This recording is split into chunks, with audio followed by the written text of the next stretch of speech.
Votorantim Lucais, palestrante do Google Campus Party São Paulo, Poder da Colaboração. Bem-vinda, Liliane.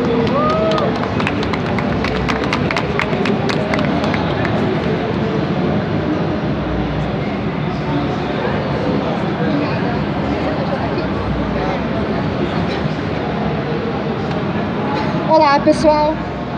Tá dando para me ouvir bem? Bom dia a todo mundo. Eu sou Liliane Rocha, sou fundadora da Gestão Kairos, como foi comentado aqui pelo Breno. Estou aqui com algumas colegas muito queridas para falar com vocês um pouco sobre o que a gente tem feito para ajudar a transformar o mundo. Acho que todas nós temos feito pequenas contribuições e é um pouco sobre isso que eu vou falar para vocês.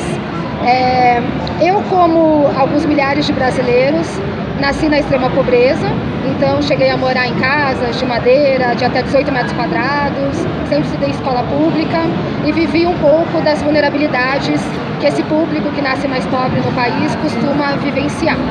Mas, ao longo dos anos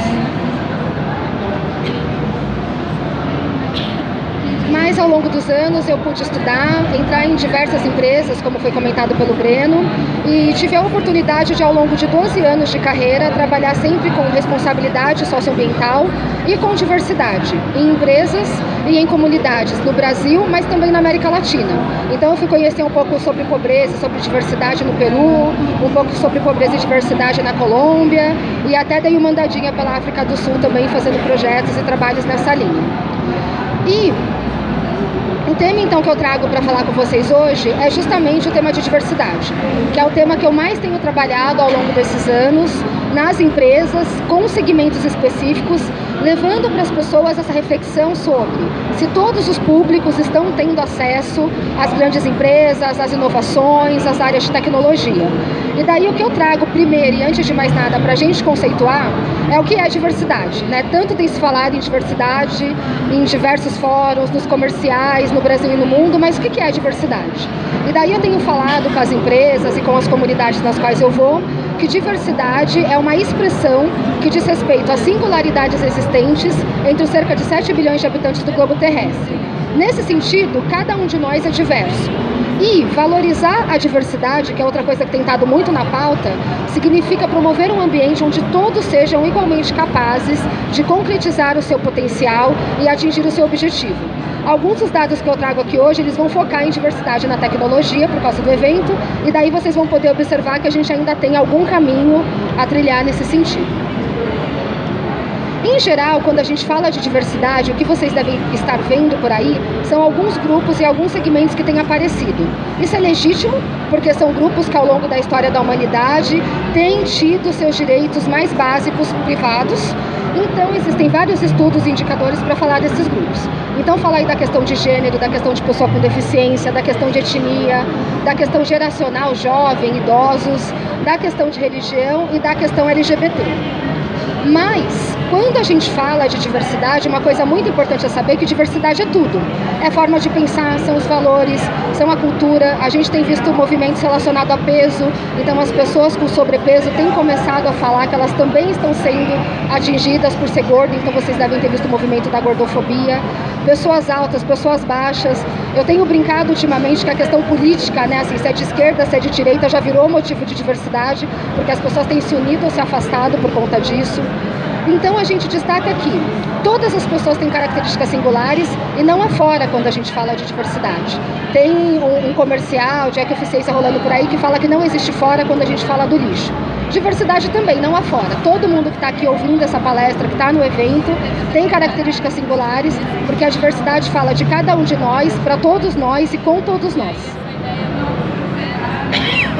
E daí a gente vai para essa reflexão, né? Tá, mas o que diversidade tem a ver com tecnologia, né? Tô aqui na Campus Party falando disso por quê?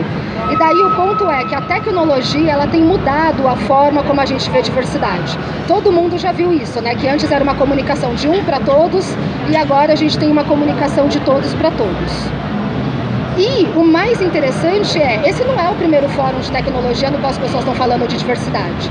No ano passado teve uma feira grande em Las Vegas com grandes empresas e aqui eu trago a capa da lâmina que eles usaram lá, que é sobre a questão da diversidade na tecnologia. Nesse evento, o CEO da Intel, ele anunciou que ele ia investir 300 milhões em ações de diversidade.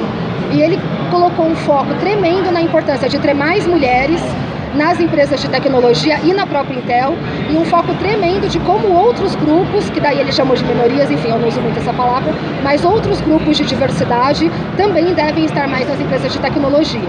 E fez uma coisa que tem sido muito falada, que é enfatizar como diversidade leva à inovação.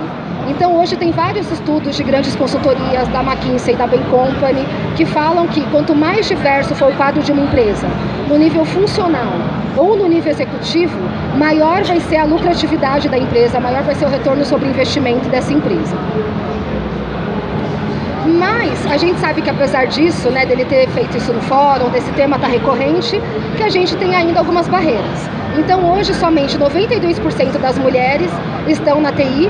A gente tem aqui uma quantidade maior de mulheres talvez nessa rodada de conversa justamente pelo tema, mas se a gente olhar o evento como um todo, os palestrantes como um todo, a gente vai ver que não tiveram tantas mulheres falando. E alguns acham que é porque as meninas não têm interesse em tecnologia. Mas a Programaria, que é uma organização que está fazendo estudos sobre esse tema no Brasil, mostrou que quando a gente fala com meninas do ensino fundamental, do ensino médio, 74% das meninas querem entrar em tecnologia. Só que quando a gente vai para a graduação, só 0,4% das meninas entram. Ou seja, o que está acontecendo? Um processo que desmotiva as meninas, desde o ensino fundamental até quando elas chegam na faculdade, de seguir a sua ideia de entrar numa graduação de matemática, de tecnologia e de ciência. E aqui eu trago a meca, né, da tecnologia, que é o Vale do Silício, e a gente tem dados aí da Amazon, do Google e do Facebook. E quando a gente olha, o que a gente percebe? Que nessas três empresas a gente tem menos de 5% de hispânicos ou de negros. Ou seja, se você é um latino-americano e quer trabalhar em uma dessas empresas do Vale do Silício, talvez você já tenha mais desafios. E que 89% dos funcionários nessas três empresas são homens, ou seja, 11% de mulheres. Então, mesmo num lugar de vanguarda, onde estão as pessoas mais inteligentes, por algum motivo, esse público não está chegando. E aí as perguntas que eu costumo ouvir nas empresas ou em fóruns em comunidades quando eu vou falar sobre isso. Seria a falta de aptidão desses grupos, né? Então mulheres, negros, para especificar que eu poderia trazer exemplos LGBT e tudo mais, mas enfim, eu recortei dois. Mulheres e negros não têm interesse em trabalhar em tecnologia, não têm aptidão. E daí a gente vê aqui, em 1945, a gente já tinha mulheres nos Estados Unidos trabalhando em programação e construindo, fazendo parte da equipe que construiu o primeiro computador eletrônico. São coisas que acontecem ao longo da história e que não chegam pra gente, então muitas vezes a gente não sabe. E daí trouxe mais exemplos aí. Então tem uma atriz austríaca de 1930, conhecida e famosa por ser atriz e pela beleza, mas ela também foi uma das co-criadoras do Wi-Fi. Né, a gente tem o design gráfico, né, foi uma mulher que criou, a cirurgia laser para catarata foi uma mulher que criou, o aparelho de transmissão que melhorou a conexão telefônica a longa distância com som audível, foi um homem negro que criou, inventor do semáforo, um homem negro. Então, todos os grupos sociais estão colaborando de alguma forma com tecnologia, mas nem sempre isso está visível ou sendo estimulado na sociedade. E daí a gente tem, né? Será que esse público não é um público-alvo? Então as pessoas inventam, mas não estão tanto lá nos patamares de produção, nas grandes empresas, porque não é um público-alvo. Também não é verdade, né? A gente tem uma pesquisa de 2006 que mostra que 52% dos gamers no Brasil já são meninas e mulheres. Então é um público que consome esse produto e serviço, mas que não está participando do pensamento da elaboração. E daí eu trago mais dois pontos de vista para a gente refletir, com um recorte de tecnologia nas mídias sociais. Um deles é o quanto as mídias sociais têm favorecido a conexão entre grupos diversos que, por características que reforçam a sua identidade ou seu posicionamento, estão fazendo blogs e campanhas que vão mudando a percepção da diversidade na comunidade. Então eu trouxe aí o Encrespando, que fala muito sobre cabelos crespos, cabelos cacheados, e tem gerado um movimento. O Favela Memória, que traz essa questão do orgulho de pertencer a comunidades e de como coisas bacanas e criativas têm sido realizadas em comunidades. A campanha, vocês devem ter visto ano passado, bombou, meu primeiro assédio. Então, como as mulheres têm sido assediadas e a gente não sabia, não tinha essa visibilidade, e a campanha bombou no Brasil. Toda hora a gente viu uma colega, uma amiga fazendo um post. Essa campanha que começou no Brasil, influenciou fora do Brasil, começou a ter também. O canal das Bis, que é um canal LGBT, eu conheço o pessoal que faz, que está sempre trazendo informações sobre a comunidade LGBT, a comunidade trans, ou de forma provocativa, ou de forma engraçada para diversos públicos, trazendo a luz para esse tema. E o outro lado da rede, que eu trago essa foto do Black Mirror, que eu acho muito bacana, que é o fato de grupos estarem se reunindo em rede e avançando em diversidade. Tem um contraponto que também há grupos se reunindo na rede e gerando retrocessos na questão da diversidade. Então a gente teve um estudo aí de 2016, super quentinho, que foi feito com Facebook, Twitter e Instagram, onde pegaram algoritmos buscando menções preconceituosas à questão racial, ou à questão LGBT, ou à questão política. E daí a gente teve aí aproximadamente 400 mil anúncios e menções encontradas, e dessas menções, cerca de 80% delas preconceituosas ou contra esse tipo de movimento. E quando a gente olhou para citações relacionadas a feminismo, à diversidade de gênero, questão das mulheres, cerca de 50 mil menções, mas 88% delas também de uma forma não positiva. Então, o que a gente vê é que, apesar dos movimentos serem tão positivos e fortes, em quantidades percentuais de menções, a gente tem 80%, grande parte, de menções ainda preconceituosas. E, por fim, pensamentos disruptivos.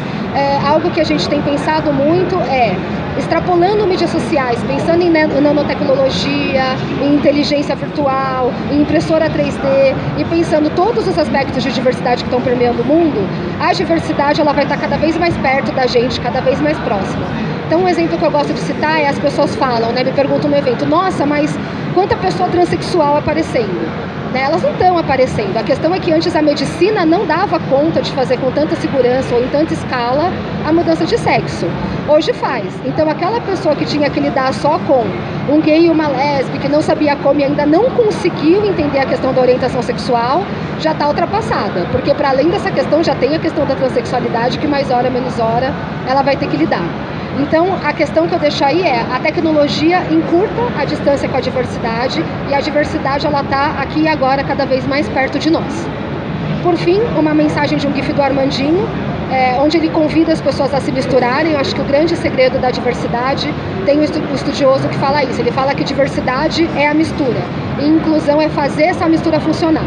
Então, cada vez mais nas nossas atividades, na faculdade, nas empresas, nas comunidades, a gente vai ter que lidar com pessoas iguais e diferentes da gente em diversos aspectos. É isso, obrigada, vou deixar vocês com a minha próxima colega, até mais.